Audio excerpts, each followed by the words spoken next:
Hello जय Hind viewers. आज हम अक्षदीप जो हमारा कैडेट नेशनल डिफेंस एकेडमी के लिए रिकमेंड हुआ है फ्रॉम 33 एसएसबी। तो आज हम जानेंगे कि कैसे चंडीगढ़ डिफेंस एकेडमी ने इनकी हेल्प करी और इनका कैसा एक्सपीरियंस रहा एसएसबी का और रिटर्न का हमारे साथ। तो welcome Akshdeep. Thank you sir. Welcome. And आज हमारे व्यूअर्स जानना चाहेंगे कि कैसे सीडीए ने आपकी हेल्प करी और कैसा आपका ये जर्नी रहा पूरा हमारे साथ 2 साल का। तो सबसे पहले तो मेरा पहला क्वेश्चन आपसे ये रहेगा कि प्लीज़ अपने बारे में बताएं। Tell me something about yourself. आपका फैमिली बैकग्राउंड क्या है, ताकि सभी को एक आइडिया मिल जाए, क्योंकि मोस्ट ऑफ द टाइम लोगों के मन में ये कंसेप्ट रहता है कि वो आर्मी बैकग्राउंड से, नेवी बैकग्राउंड से, एयरफोर्स बैकग्राउंड से, तो वो लोग ही आर्म फोर्सेज ज्वाइन कर सकते हैं। सो प्लीज़ आप बताएं अपने बारे में। Good morning everyone. I am Akshdeep Singh and I am from Chandigarh. सबसे पहले तो ये मिसकंसेप्शन दूर करो कि आर्मी वाले को बच्चे ही सिर्फ या आर्मी में जाते हैं या एनडीए में जाते हैं। पर्सनली टॉकिंग अबाउट मी, मेरे पेरेंट्स दोनों टीचर्स हैं। मेरा खानदान पूरा टीचर्स का है। मेरे परदादा जी टीचर थे, मेरे दादाजी टीचर थे, मेरे नाना जी टीचर थे। सब ने टीचिंग में ही अपना नाम बनाया है। लेकिन मैं हमेशा से कुछ अलग करना चाहता था। That's why I searched about NDA and that's why I started to join I join the CDA. फिर मैंने पता करा कि सीडीए हम मुझे कैसे मतलब मेरी मदद कर सकता है। फिर मैंने इंटरनेट पे पढ़ा सीडीए के बारे में। फिर मैंने उनके रिजल्ट्स देखे। Like action speaks louder than words, वो वाली बात सच हुई है यहाँ पे कि इन्होंने मुझे निहारा, इन्होंने मेरी कमियां मुझे बताई, हेजिटेट नहीं किया इन्होंने। इन्होंने बताया कि मैं किस किस एरियाज़ में स्ट्रांग हूँ, तो किस किस एरियाज़ को यूज़ करके मैं नेशनल डिफेंस एकेडमी सीडीए से एनडीए में कैसे जा सकता हूँ। इन्होंने मेरी बहुत हेल्प करी है। Okay, great. सो अक्ष, मैं आपसे जानना चाहूँगा, हम बात करेंगे स्टार्टिंग फ्रॉम 11th ऑनवर्ड्स की। 11th से आपने कैसे सीडीए का क्या करिकुलम रहता था सुबह से लेके शाम तक, जैसे एकेडमी क्लासेस होती थी। हमारे Mukesh sir, Samit sir, Santosh sir, फिर हमारे जो मैनेजमेंट स्टाफ थे, वार्डन स्टाफ, हर एक बंदे का उसमें पूरा रोल रहा है। तो प्लीज़ आप उस चीज़ के बारे में हमें बताएं कि सुबह आपका स्कूल होता था, इवनिंग में क्लासेस, और उसके बाद गेम्स वगैरह। तो उस चीज़ के बारे में थोड़ा सा डिटेल में बताएं, मतलब व्यूअर्स जानना चाहेंगे इस बारे में। वैसे तो सीडीए के पास दोनों ही फैसिलिटीज़ हैं। You can be a day scholar और you can be a hosteller. Okay. मैं पर्सनली बताऊं तो मैं डे स्कॉलर था। तो सुबह की पीटी वगैरह तो मैं अटेंड नहीं करता था, लेकिन ओके। हॉस्टल वालों की अच्छे से पूरी प्रॉपर पीटी हुआ करती थी। मैं डायरेक्टली स्कूल पहुंचा करता था। 8 o'clock हमारी क्लासेस लगती थी। तो 8 to 12.5 हमारी स्कूल क्लासेस लगती थी। इसमें हमारी पीसीएम और इंग्लिश और फिजिकल एजुकेशन पढ़ाया करते थे हमको। फिर हमारा 2 hours का ब्रेक हुआ करता था, और 2.5 से 5.5 और अप्रॉक्सीमेटली 6 तक हमारी एकेडमी क्लासेस होती थी। इसके लिए we were taught very good for competitive exams by as per mention Mukesh sir, Samit sir, Santosh sir. They all are very good teachers. वो हमको बहुत अच्छे मेथड्स बताते हैं, how to approach to a particular question, which is the best method to solve the particular question. अगर मैं बात करूँ स्पोर्ट्स और गेम्स की, हम रोज़ एक एक घंटा स्पोर्ट्स और गेम्स खेलते थे। Facilities are very good. अगर आप बास्केटबॉल खेलना चाहो, आप वॉलीबॉल खेलना चाहो, आप बैडमिंटन खेलना चाहो, एवरी फैसिलिटी इज़ अवेलेबल है। सो पूरा एक्सपीरियंस बहुत अच्छा था। 2 साल में मुझे कभी भी ऐसा नहीं लगा कि क्या मैं यहाँ पर कुछ गलती कर रहा हूँ या कुछ मेरे को फ़ायदा हो रहा है नहीं हो रहा ओके। है। Experience was very good. Okay, great. तो चलो, इससे हमें पता चल गया कि 2 साल आपने काफ़ी इंजॉय किया और काफ़ी कुछ सीखा भी, और जिसका फ्रूट, जो पॉजिटिव रिजल्ट डिजायर्ड आपको चाहिए था, वो आपको मिल भी गया। ओके। सो फर्दर मैं जानना चाहूँगा कि रिटर्न के लिए आपकी क्या अप्रोच रही, मतलब एकेडमी ने आपको कैसे हेल्प किया, और उससे भी बेटर कि जैसे आपने एक अपना भी अप्रोच रहता है, तो जो हमारे व्यूअर्स हैं वो देख सके, और जो यंगस्टर हैं जो भी अपीयर होने वाले हैं अपकमिंग अप्रैल अटेम्प्ट में या अपकमिंग नेक्स्ट ईयर, तो उसके बारे में भी बताएं कि कैसे आपने रिटर्न के लिए अप्रोच किया, please. So first of all तो हमको ये करना चाहिए कि never underestimate any book. Like N C R T is the best friend of a student. अगर आप एन सी आर टी को इग्नोर करके डायरेक्ट ही कॉम्पिटिटिव एग्जाम्स की बुक्स पकड़ रहे हो, जैसे कोई पाथ फाइंडर उठा रहा है, कोई सीधा ही कोई जेई मेंस की बुक उठा रहा है, तो उसका फ़ायदा नहीं है। सबसे पहले आप एन सी आर टी के कंसेप्ट क्लियर करो, क्योंकि काफ़ी ऐसे एन डी ए में क्वेश्चन होते हैं जो directly N C R T के क्वेश्चन ही होते हैं। हम उसको बस इग्नोर कर देते हैं, इसलिए हमसे वो क्वेश्चन अटैम्प्ट नहीं होते। हम सोचते कुछ और है, वो क्वेश्चन में पूछ कुछ और रहा होता है। अगर मैं अपनी बात करूँ, मैंने एनसीईआरटी अच्छे से करी थी 11th की, 12th की। उसके बाद मैं कॉम्पिटिटिव एग्ज़ाम्स की बुक पे गया। अगर मैं पढ़ाई की बात करूँ तो अगर आप मन लगा के 2 से 3 घंटा भी पढ़ोगे ना, it is more than sufficient. But required कि आप पढ़ क्या रहे हो। अगर आप 10-10 घंटे पढ़ रहे हो, ब्रेक लेके, दबा के ब्रेक लेके पढ़ रहे हो, आपको उसका कोई बेनिफिट नहीं होगा क्योंकि आप अच्छे से नहीं पढ़ रहे। पर वहीं आप 2 घंटा 2.5 घंटा पूरा मन लगा के पढ़ोगे कि अगर जो मैंने आज पढ़ा है उसको मेरे से कभी भी कोई भी कुछ पूछ ले तो मुझे वो आता ही आता है, उस डिटर्मिनेशन से अगर आप पढ़ोगे तो रिटर्न एनडीए क्या कोई भी एग्ज़ाम आपके लिए बिल्कुल भी मुश्किल नहीं है। Okay, great. तो काफ़ी अच्छी आपने स्ट्रैटेजी बताई और मैं पूरी उम्मीद करूंगा कि जो हमारे व्यूअर्स हैं, जो जो हमें देख रहे हैं, सुन पा रहे हैं, वो इस चीज़ को फॉलो करेंगे और इसका पूरा पूरा फ़ायदा उठाएंगे। ठीक है, तो आगे चलते हैं क्योंकि देखो एनडीए ज्वाइन करना लाइक इतना इजी नहीं है और इतना डिफिकल्ट भी नहीं है। ठीक है, तो आपने स्टेज वन तो आपने बताया कि कैसे आपने क्लियर करा। अब इम्पोर्टेंट आता है एसएसबी, क्योंकि आपको पता है 5 दिन का लंबा प्रोसीजर है। You don't know which day can go against you. कैसे आप वहाँ पे आपका दिन बुरा जा सकता है और आपकी जो परफॉर्मेंस है वो हैम्पर हो सकती है।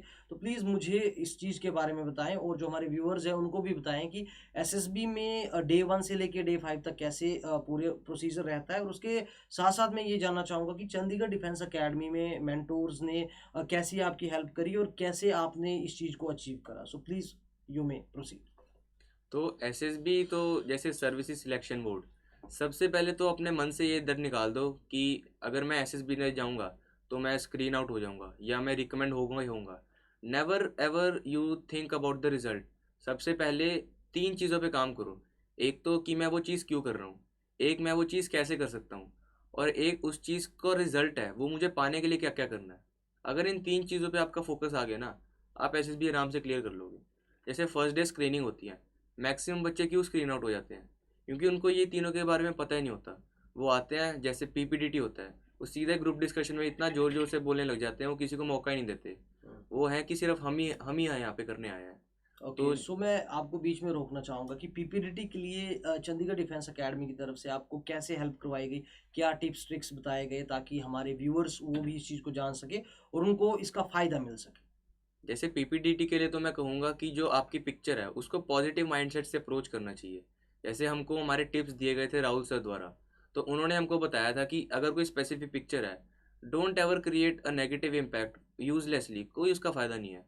अगर आपको कोई इमेज दिख रही है तो जितना पॉजिटिव हो सके आप उस अप्रोच से जाओ। अगर आपको टिप्स एंड ट्रिक्स की बात करूँ तो प्रैक्टिकल रहो कि जो आप खुद कर सकते हो। अगर कोई इमेज है, आप उसमें लिख रहे हो कि मैं दुनिया से लड़ रहा हूँ, मैं जंग कर रहा हूँ, ये कर रहा हूँ, पर उसका फ़ायदा नहीं है ना, क्योंकि आप उसकी ओरिजिनलिटी नहीं समझ पाओगे। अगर आप यहीं पर लिख दोगे कि मैं अपने नेबर्स की मदद कर रहा था, कि मैंने, अगर वो अपना गैस स्टोव ऑफ कर गए तो उन्होंने मुझे फ़ोन किया, फिर मैंने वहाँ पे वो करके दिखाया, तो वो प्रैक्टिकल चीज़ें हैं, वो आप खुद कर सकते हो, तो आप उसमें ज़्यादा डिटेल कर पाओगे। तो बी पॉजिटिव और बी प्रैक्टिकल। Okay, good. अब आगे जो डे 2 रहता है साइकोलॉजी, उस चीज़ के बारे में बताओ, कौन कौन से टेस्ट होते हैं और आगे कैसा आपका पूरा एक्सपीरियंस है 5 दिन का। तो प्लीज़ डिटेल में उस चीज़ के बारे में बताइए। जैसे डे 2 में साइक डे कहते हैं हम उसको, उसमें मेनली 4 टेस्ट होते हैं। Thematic appreciation test, word association test, situation reaction test और सेल्फ डिस्क्रिप्शन टेस्ट। इन सब में ही लिखने का ज़्यादा काम होता है। और जैसे टीएटी हो गया, वो सब स्टोरीज़ हैं। स्टोरीज़ का मैंने आपको बता दिया कि पॉजिटिव रहो और प्रैक्टिकल रहो। फालतू में आपको इंडिविजुअल हीरोइज्म दिखाने की कोई ज़रूरत नहीं है। फिर आते हैं डब्ल्यू पे। डब्ल्यू में आपको 15 सेकेंड्स मिलते हैं एक वर्ड पे सेंटेंस बनाने को। अब ऐसी बात नहीं है कि आप बड़े बड़े सेंटेंस बनाओ, 7-8 वर्ड्स के भी छोटे छोटे सेंटेंस बनाओगे ना, पॉजिटिव सेंटेंस। ये याद रखना कि पूरे एसएसबी में पॉजिटिव माइंडसेट होना बहुत ज़रूरी है। अगर आप किसी भी चीज़ को नेगेटिव से ले लो, मान लो अगर आपका कोई स्पेसिफिक टास्क अच्छा नहीं हुआ, आप उसके गम में बाकी टास्क अपने ख़राब मत करो। और सेम गोज़ टू अगर आपको कोई टास्क बहुत अच्छा हुआ है, तो उस ओवर कॉन्फिडेंट में ना हो ताकि आपके अगले वाले टास्क ज़्यादा अच्छे ना हो। फिर आते हैं एसआरटी पे। एसआरटी पे आपको अपने मतलब सबसे फर्स्ट रिस्पॉन्सेज आपको लिखने होते हैं। अगर आपको मान लो अब अगर आप आर्टिफिशियल हो गए, तो फिर वो उनको पता चल जाएगा, क्योंकि वो सेसर्स बैठे हुए हैं वहाँ पे, उनको they have a very huge experience. तो वो आराम से पता कर लेते हैं कि ये बच्चा कर भी पाएगा नहीं कर पाएगा। डेफिनेटली। फिर आता है एसजीटी। आपको अपने बारे में तो बिल्कुल ही पता होना चाहिए। जैसे आप अपने बारे में क्या सोचते हो, आपके टीचर्स आपके बारे में क्या सोचते हैं, आपके पेरेंट्स आपके बारे में क्या सोचते हैं, आपके फ्रेंड्स आपके बारे में क्या सोचते हैं।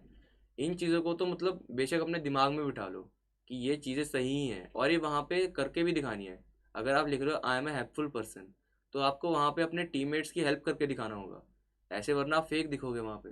तो गुड। आपके अगेंस्ट ए पॉइंट चला जाएगा। ओके, नाउ अब मैं चाहूँगा कि जो इंटरव्यू वाली टेक्निक रहती है उसके बारे में भी थोड़ा बताएं, और कैसे चंडीगढ़ डिफेंस एकेडमी की तरफ से आपकी हेल्प हुई थी, और कैसे आपको उस चीज़ का एडवांटेज मिला, और आपका पर्सनल टिप्स और ट्रिक्स कुछ व्यूअर्स को अगर आप देना चाहें उसके बारे में, सो प्लीज़ प्रोसीड। इंटरव्यू के लिए तो सिंपल सी टेक्निक है कि कॉन्फिडेंट रहो। अगर आप कुछ भी बोल रहे हो ना, बेशक गलत बोल रहे हो, आपको पता है वो गलत है, लेकिन देयर इज़ ए पॉसिबिलिटी कि सामने वाले को ना पता हो कि वो गलत है या सही है। अगर आप एक फ्लो में बोल दोगे ना अच्छे से, तो उसको भी पता नहीं लगेगा, उसने सिर्फ आपको कॉन्फिडेंस चेक करना है। It is not a interview of like GK और एनी टाइप ऑफ इंटेलिजेंस। वो आपके कॉन्फिडेंस का इंटरव्यू चेक है। अगर आप कोई चीज़ बोल रहे हो उसको पूरे कॉन्फिडेंस के साथ बोलो, एक लाइन में बोलो, लेकिन ज़्यादा मत बोलो। जितना आपको पता है उतना ही बताओ। और अगर आप मैं बताऊं तो मेरे यहाँ पे 3 से 4 मॉक इंटरव्यूज़ हुए थे जो राहुल सर ने कंडक्ट किए थे।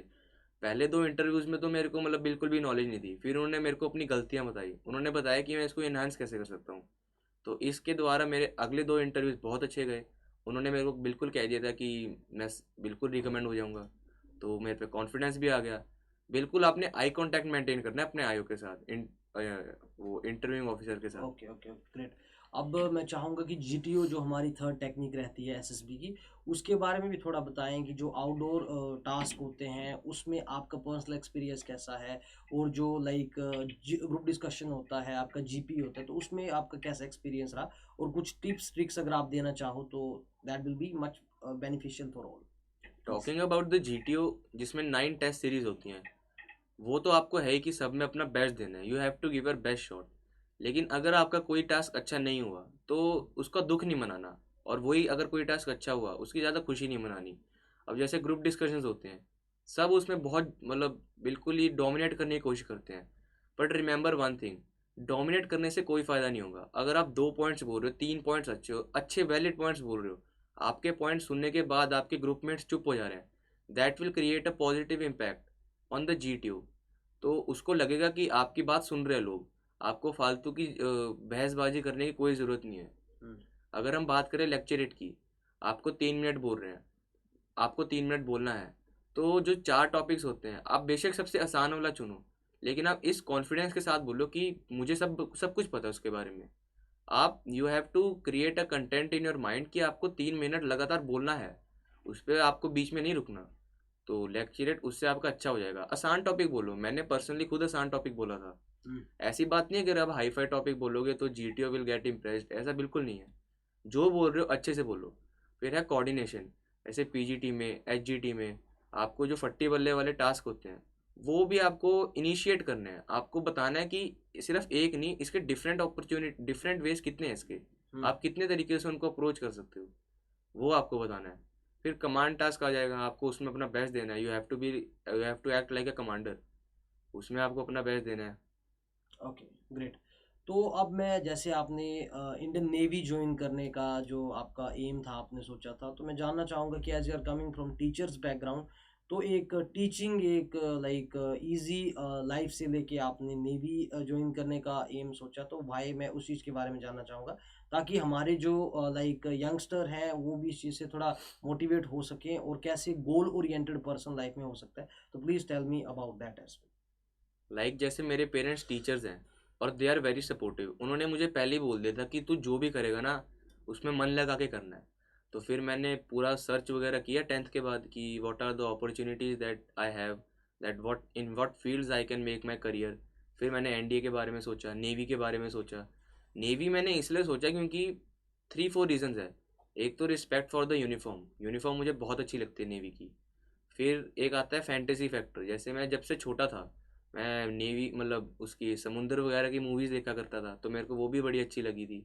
उसके बाद मैं दुनिया घूमना चाहता था, कुछ अलग ट्राई करना चाहता था। मेरे खानदान में सब टीचर्स तो हैं ही हैं, तो इस खानदान की लेगेसी को चेंज करना, इसको भी बहुत हिम्मत चाहिए करने के लिए। तो वो डेफिनेटली। हिम्मत मैंने जुटाई, फिर मैंने नेवी ज्वाइन करने का सोचा। Okay, great. तो चलो, बहुत बहुत congratulation from our Chandigarh defence academy side to you, और हम चाहते हैं कि आप बेस्ट ऑफिसर बने, और एक दिन जरूर इंडियन नेवी को कमांड करें, एडमिरल रैंक तक जाएं, और हमारी बेस्ट विशेस है कि आप फ्यूचर में बहुत अच्छा करें। So many many congratulation to you, and may thank you God sir. Bless you. Thank you sir.